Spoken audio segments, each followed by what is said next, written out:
జై శ్రీమన్నారాయణ. కిష్కింధాకాండలో 6 రోజులు తెలివి తప్పి పడిపోయి ఉన్నాను. ఆ తర్వాత స్పృహలోనికి వచ్చి అన్ని దిక్కులు చూశాను, కానీ నాకేమీ జ్ఞాపకం రావటం లేదు. తర్వాత సాగరాన్ని, నదులను, సరస్సులను, అడవులను అన్నీ చూడగానే ఒక్కసారి అనిపించింది, ఓహో ఇది వింధ్య పర్వతం అని జ్ఞాపకం వచ్చింది. అయితే ఇంతకుముందు ఈ వింధ్య పర్వతం మీద నిశాకరుడు అనేటటువంటి ఋషి తీవ్రమైన తపస్సు చేస్తూ ఉండేవాడు. ఆ ఋషి స్వర్గానికి వెళ్ళి 8 సంవత్సరాలయ్యింది. ఆ స్థలములోనే నేను కొంతకాలం గడిపాను. ఇక ఆ తర్వాత మెల్లిగా అతి కష్టంగా ఆ పర్వతం మీద నుండి క్రిందకు దిగాను. నాకు ఆ నిశాకరుడిని చూడాలి అని చాలా కోరికగా ఉంది. ఇంతకుముందు నేను, నా తమ్ముడు జటాయువు ఇద్దరము ఆ మహర్షిని చాలాసార్లు దర్శనం చేసుకున్నాం. ఆ జ్ఞాపకముతోనే ఆ నిశాకరుణ్ణి చూడాలి అనే కోరికతో ఎదురు చూస్తూ ఉన్నాను. అప్పుడు చూశాను, ఆ మహర్షి నాకు ఎదురుగా రావటం చూశాను.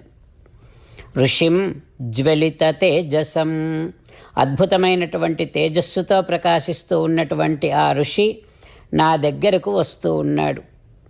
ఆ మహర్షి నన్ను ప్రీతితో చూసి ఆశ్రమంలోనికి వెళ్ళిపోయి మళ్ళీ వెంటనే వెలుపలికి వచ్చి తతఃకార్యం అపృచ్ఛత, ఏం పని మీద వచ్చావో చెప్పు సంపాతి అని నన్ను అడిగాడు ఆ నిశాకరుడు. అడుగుతూ, ఓ సంపాతి, ఏం జరిగింది? ఎందుకు ఇట్లా ఉన్నావు? అసలు నేను నిన్ను గుర్తే పట్టలేదు. నీ రెక్కలు కాలి ఒళ్ళంతా గాయాలతో ఉన్నావు. గ్రద్దలలో నువ్వు శ్రేష్ఠుడవి కదా. ఓ సంపాతి, నువ్వు నీ తమ్ముడు జటాయువు ఇద్దరూ మనుష్య రూపాలలో వచ్చి నాకు ఇంతకుముందు నమస్కరిస్తూ ఉండేవారు అప్పుడప్పుడు వచ్చి. ఇప్పుడు నీకు ఏదైనా వ్యాధి సోకిందా? ఎందుకు ఇలా అయిపోయావు? నీ రెక్కలెందుకు ఊడిపోయినవి సంపాతి? ఎవరైనా నిన్ను దండించారా? నాకు సర్వం ఆఖ్యాహి పృచ్ఛతః, అన్నీ వివరంగా చెప్పు అని ఆ నిశాకరుడు అనేటటువంటి మహర్షి నన్ను అడగగానే నేను జరిగిందంతా ఆ మహర్షికి చెప్పాను.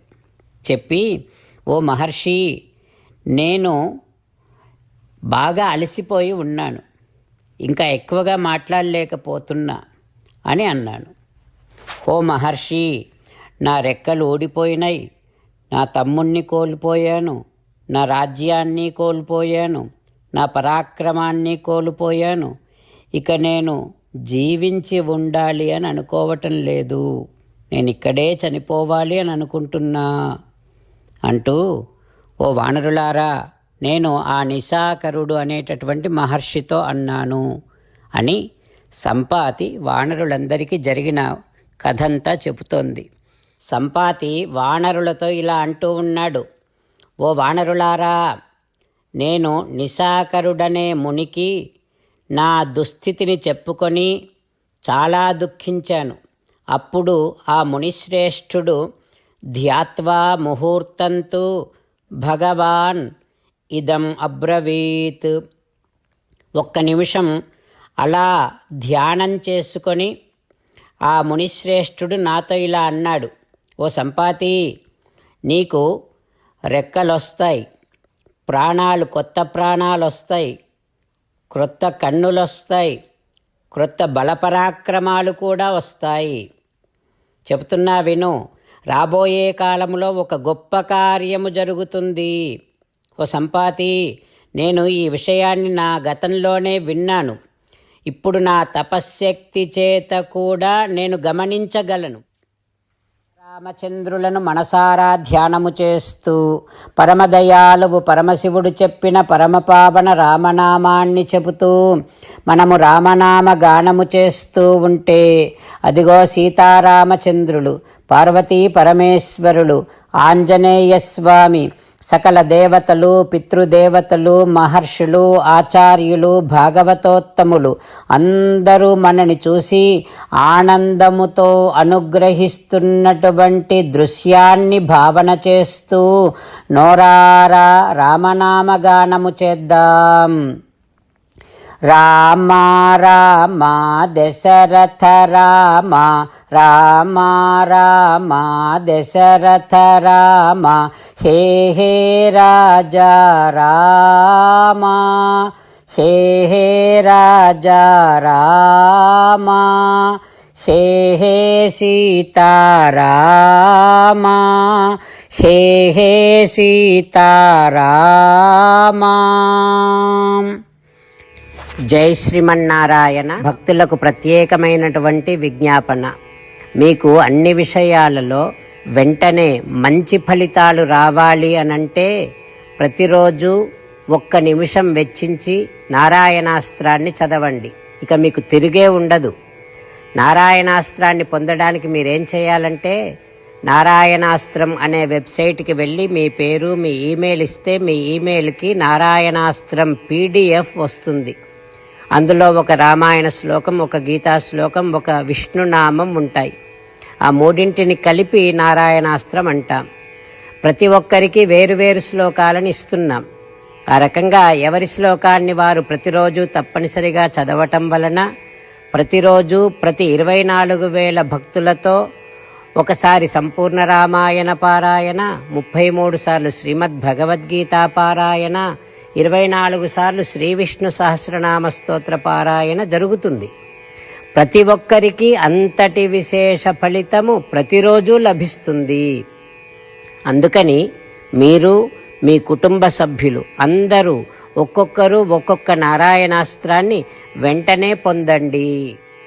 జై శ్రీమన్నారాయణ. శ్రీమద్ భగవద్గీత సారాంశముగా 18వ అధ్యాయములో 65 నుంచి 69 శ్లోకముల ద్వారా శ్రీకృష్ణ భగవానుడు మనందరినీ ఒక 8 పనులు చేయమని చెబుతూ పరమాత్మ ఈ రకంగా అంటూ ఉన్నాడు. ఎవరెవరైతే నేను చెప్పిన ఈ 8 పనులు చేస్తారో వారందరూ నాకు చాలా ఇష్టమైన వారవుతారు. అప్పుడు వారిని నేను సకల పాపముల నుండి, సకల దుఃఖముల నుండి విముక్తులను చేసి నా అంతటి వారిగా చేసుకుంటా, తరగని ఆనందాన్ని అనుభవింపచేస్తా.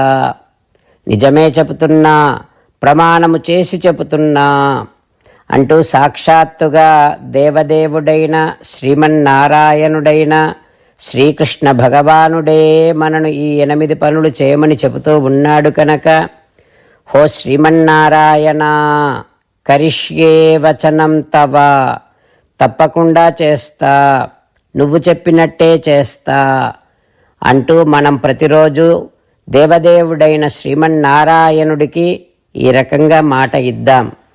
హో శ్రీమన్నారాయణ, నువ్వు చెప్పినట్టే నేను నిన్నే సంతతము ధ్యానము చేస్తూ ఉంటా. హో శ్రీమన్నారాయణ, నువ్వు చెప్పినట్టే నేను నీ భక్తుడిగానే ఉంటా. హో శ్రీమన్నారాయణ, నువ్వు చెయ్యమన్నట్టే నేను నా విధులను, కర్తవ్యాలను నీ సేవగా, నీ తృప్తి కోసమనే సక్రమంగా నిర్వర్తిస్తూ ఉంటా. హో శ్రీమన్నారాయణ, నువ్వు చెప్పినట్టే నేను నీవాడిని అనే మహావిశ్వాసాన్ని సంతతము కలిగి ఉంటూ నా హృదయములో నీకే నమస్కరిస్తూ ఉంటా. హో శ్రీమన్నారాయణ, మామేకం శరణం వ్రజ, నన్నొక్కడిని మాత్రమే శరణు వేడుకో అని నువ్వే అన్నావు కనుక నేను నిన్ను ఒక్కడిని మాత్రమే శరణు వేడుకుంటా. హో శ్రీమన్నారాయణ, మా శుచః, ఇక దుఃఖించకు అని నువ్వే నాకు భరోసా ఇస్తూ ఉన్నావు కనుక నేను ఇక దుఃఖించను. హో శ్రీమన్నారాయణ, నువ్వు చెప్పినట్టే నువ్వు నా కోసమని చెప్పిన శ్రీమద్భగవద్గీతను ఎప్పుడో ఒక్కసారి కాకుండా ప్రతిరోజు కనీసం 1 శ్లోకాన్నైనా అనుసంధానము చేస్తూ గీతోపదేశాన్ని జ్ఞాపకం చేసుకుంటూ ఉంటా. హో శ్రీమన్నారాయణ, నువ్వు చెప్పినట్టే నువ్వందరి కోసమని చెప్పిన శ్రీమద్భగవద్గీతను తెలియని భక్తులందరికీ తెలియచేసే నా వంతు ప్రయత్నాన్ని నిరంతరము కొనసాగిస్తూనే ఉంటా. ఓ శ్రీమన్నారాయణ, నేను నువ్వు చెప్పినట్టే చేస్తా, నీకు నచ్చినట్టే ప్రవర్తిస్తా, నీకోసమే పని చేస్తూ ఉంటా. కరిష్యే వచనం తవ. సర్వం శ్రీకృష్ణార్పణమస్తు. జై శ్రీమన్నారాయణ.